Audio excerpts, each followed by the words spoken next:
সামনে বাচ্চারা যেভাবে ইংরেজি আরবিতে তারা বক্তৃতা দিয়ে যাচ্ছে, এটা আসলে খুবই আশ্চর্য বা অভিভূত হওয়ার বিষয়, আশ্চর্য হওয়ার বিষয়। এটা খুব কম সংখ্যক ছেলেমেয়ের পক্ষে সম্ভব। এটা আমরা একসময় মনে করতাম যে গ্রাম এলাকায় দেখতাম যে ছেলেটা লেখাপড়া করে না তাকে আমরা মাদ্রাসা দিতাম, এই ছেলেটা মাদ্রাসা যাক, কিন্তু আসলে সেই দিন কিন্তু এখন নেই। এখন কিন্তু আমরা দেখবো গার্জিয়ান কিন্তু অনেক সচেতন।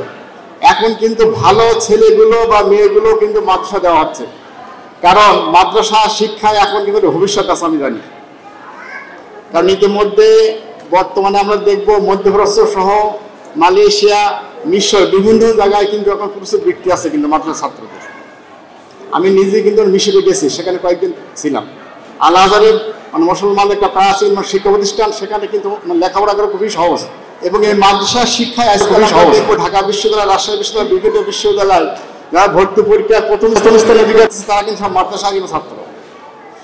এবং যার কারণে এখন মাদ্রাসা শিক্ষা কিন্তু একটা উজ্জ্বল ভবিষ্যৎ। আর বিশেষ করে এই বর্তমান গভর্নমেন্ট আসার পরে আমরা দেখব মাদ্রাসা তাদের যে বাধ্যবাধকতা ছিল বা তাদের উপর যেটা ডেডিকেট ছিল সেটা কিন্তু নেই। এবং এই প্রতিষ্ঠান আমরা দেখব, আমি নিজেই সেখানে গেছি কয়েকবার এবং আমি অনেক গার্জিয়ানের সাথে অনেক কথা বলেছি।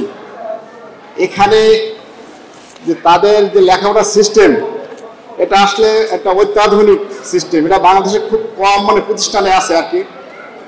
এখানে আপনারা দেখেন, আপনারা দেখলেই বুঝবেন আর কি, যে এখানে একেবারে 4টা থেকে শুরু করে রাত পর্যন্ত বিভিন্ন কারিকুলাম, বিভিন্ন এখানে জেনারেল সেকশন সহ বিভিন্ন কারিকুলাম, খেলাধুলো সহ বিভিন্ন বিনোদনেরও কিন্তু ব্যবস্থা আছে। আপনারা এগিয়ে আসবেন, এই প্রতিষ্ঠানের মঙ্গল কামনা করবেন।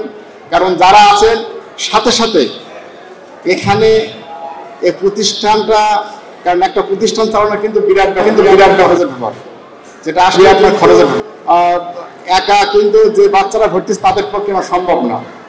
এখানে অনেক গার্জিয়ান আপনারা এগিয়ে আসতে পারেন, কারণ এটা কিন্তু যদি আপনারা আর্থিক ডোনেশন দিয়ে থাকেন তাহলে মাদ্রাসা কার্যক্রমটা আরো উত্তর বৃদ্ধি করবে।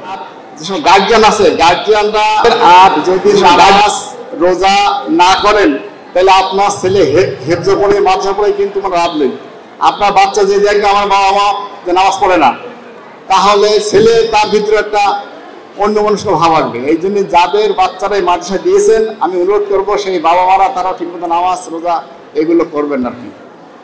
আর সাথে সাথে এই মাদ্রাসা যাতে আরো উত্তর বৃদ্ধি পায়। এবং এটা কিন্তু আমি অনেকগুলো মাদ্রাসা আমি গেছি আর কি, এবং অনেকগুলো এইরকম প্রোগ্রামে আমি গেছি আর কি। কিন্তু এই মাদ্রাসা দেখেন ক্লাসরুমে কিন্তু এসি আছে, খেলাধুলোর কিন্তু ব্যবস্থা আছে। এটা কিন্তু খুব কম মাদ্রাসা আছে। অতএব আপনারা তো আছেন, আপনাদের বাচ্চারা আছে, সাথে সাথে আপনাদের যারা পাড়া প্রতিবেশী আছে তাকে উদ্বুদ্ধ করবেন এই মাদ্রাসায় বাচ্চা দিয়ে।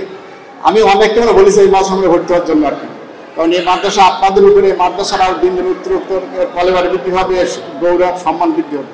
আমি এই মাদ্রাসার সাফল্য কামনা করে আমি সংক্ষিপ্ত কথা শেষ করছি।